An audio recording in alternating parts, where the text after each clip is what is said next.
Bébé et moi, on va vous parler aujourd'hui des réflexes primitifs.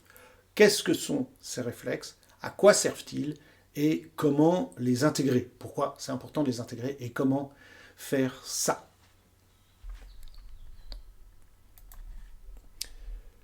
Donc, les réflexes primitifs, le but de cette conférence, c'est d'expliquer ce qu'ils sont et comment les intégrer. Conférence d'une vingtaine de minutes. Allez.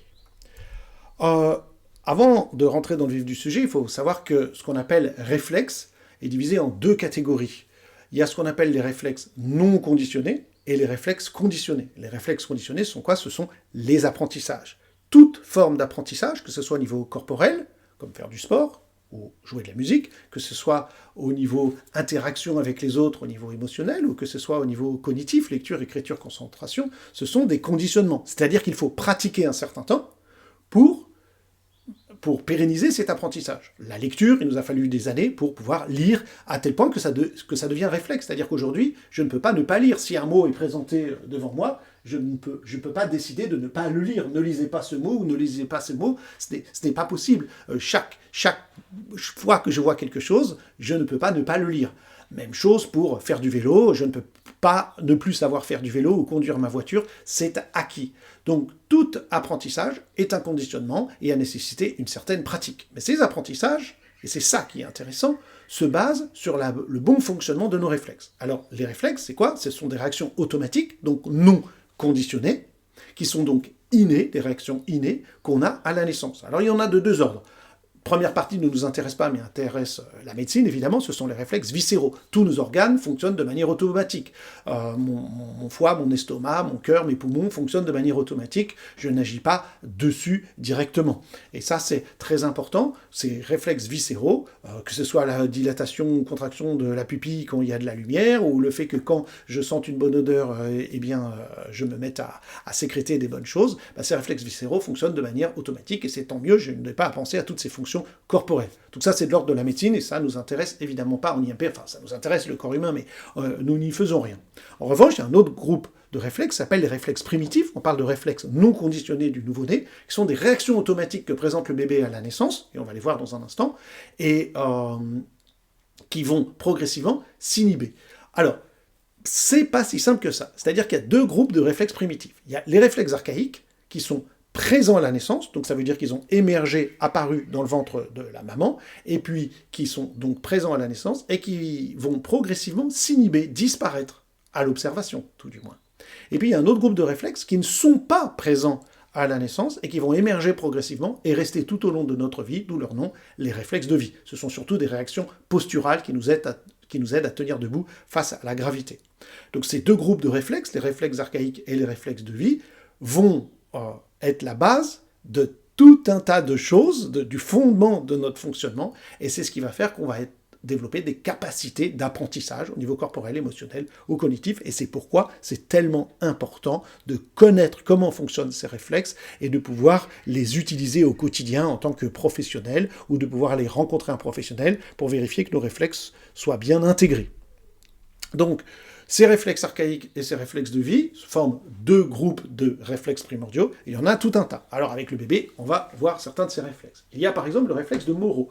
Le réflexe de Moro, il est présent à la naissance, puisque c'est un réflexe archaïque. Si je lâche le bébé, il va ouvrir ses bras, il va avoir comme peur et être surpris, et il va il va faire comme s'il prend moi dans les bras. Voilà, ça c'est le réflexe d'embrassade de Moro.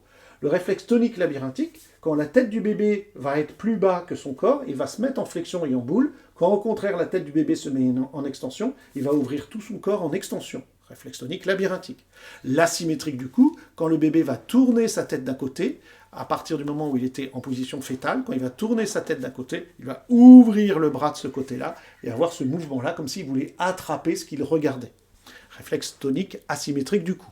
Il y a le réflexe de parachute, si j'approche vivement le bébé d'une surface, il va étendre ses mains devant lui. Le réflexe spinal de Galant, quand je vais aller toucher sur le côté du dos du bébé, il va réagir avec une inclinaison latérale. Le Babinski, quand je fais Guilly au niveau du pied, il va mettre ses pieds en éventail. L'agrippement de la main qui est très connu, quand je mets mes doigts dans la main du bébé, il va agripper. Même chose au niveau des pieds, si je mets mon doigt sous la plante du pied du bébé, il va agripper. Et il y a tout un tas de réflexes au niveau du visage, comme le réflexe de fouissement. Si je touche le côté de la bouche d'un bébé, il va tourner sa tête par là, il va fouisser.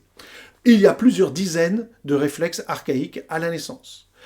Les réflexes de vie qui émergent plus tard vont être des réflexes de stabilité, de gravité, des réflexes de redressement de la tête, des réflexes de protection.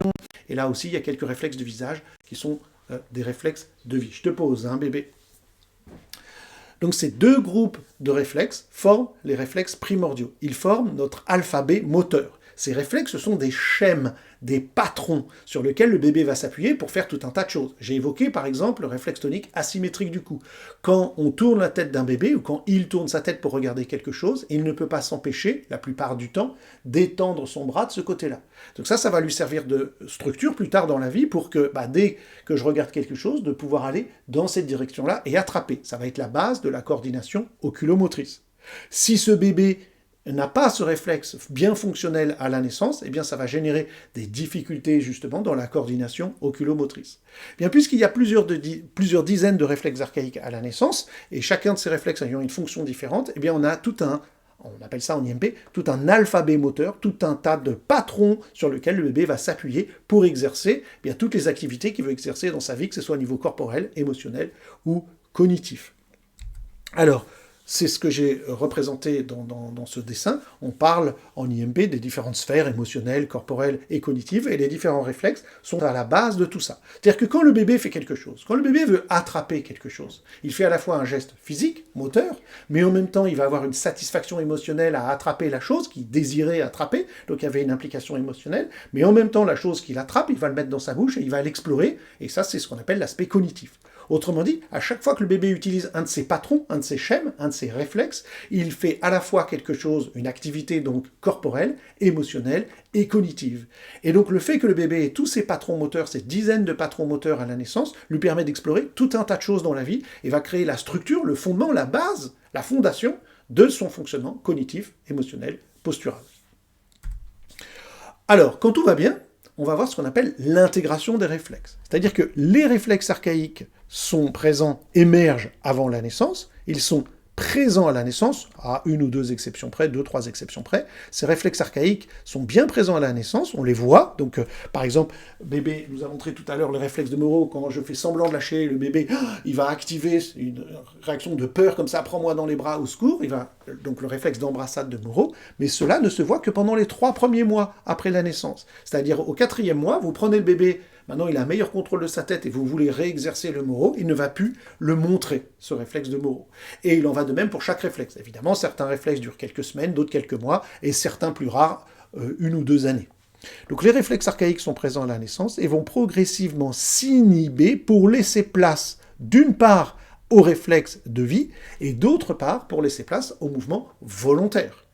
Donc les réflexes de vie sont des réflexes qui ne sont pas présents à la naissance, des réactions donc automatiques non présentes à la naissance, mais qui vont émerger et rester présentes tout au long de notre vie, d'où leur nom, réflexes de vie. Et là, on trouve surtout des réactions posturales, de gravité, d'équilibre, qui nous permettent soit de maintenir notre équilibre au niveau statique, soit au niveau dynamique quand je bouge. Donc ça, c'est très important.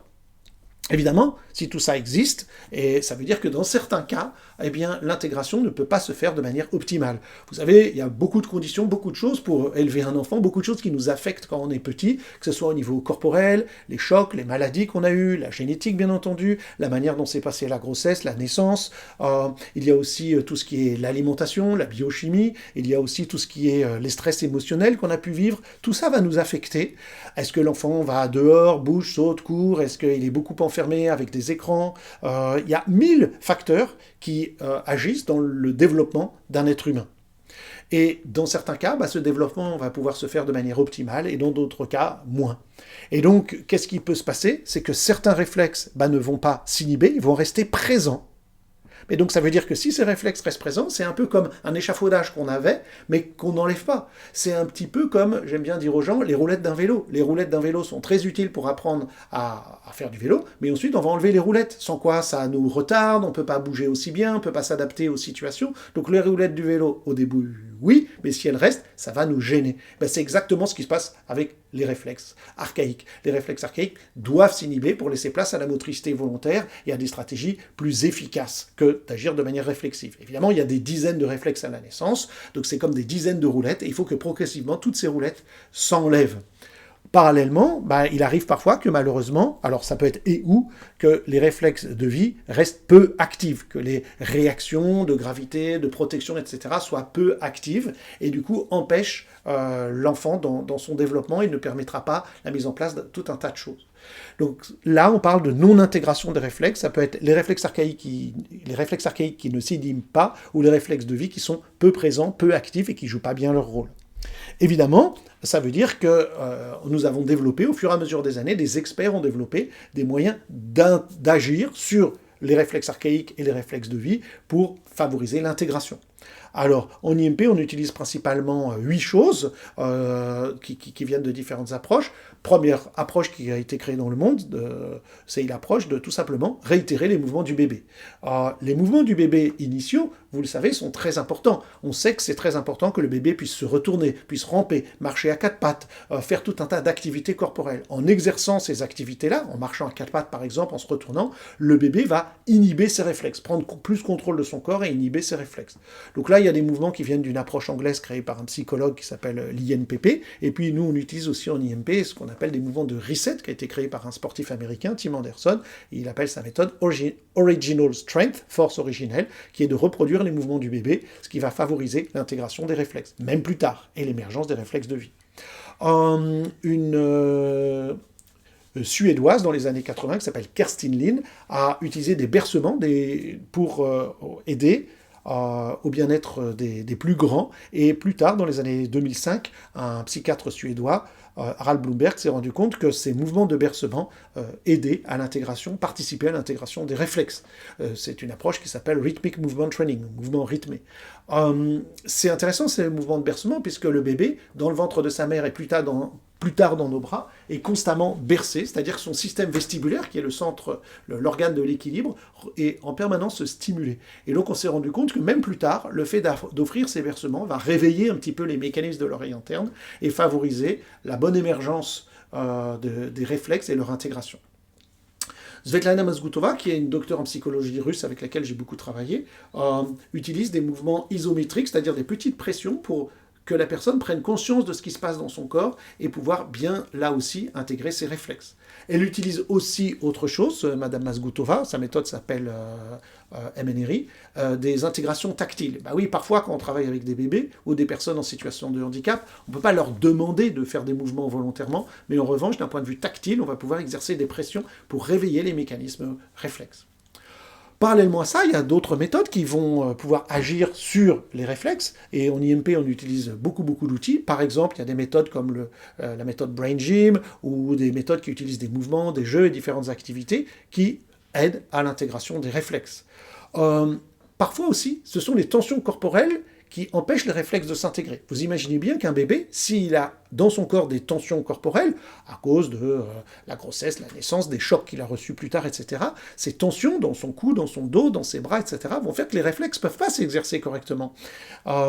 Donc, il va falloir lever ces tensions-là. Là, évidemment, il existe des professionnels, comme les thérapeutes manuels, comme des kinésithérapeutes formés en pédiatrie, ou des ostéopathes, ou des fasciathérapeutes, ou différentes techniques manuelles qui vont pouvoir libérer les tensions dans le corps du bébé, ou plus tard chez le plus grand.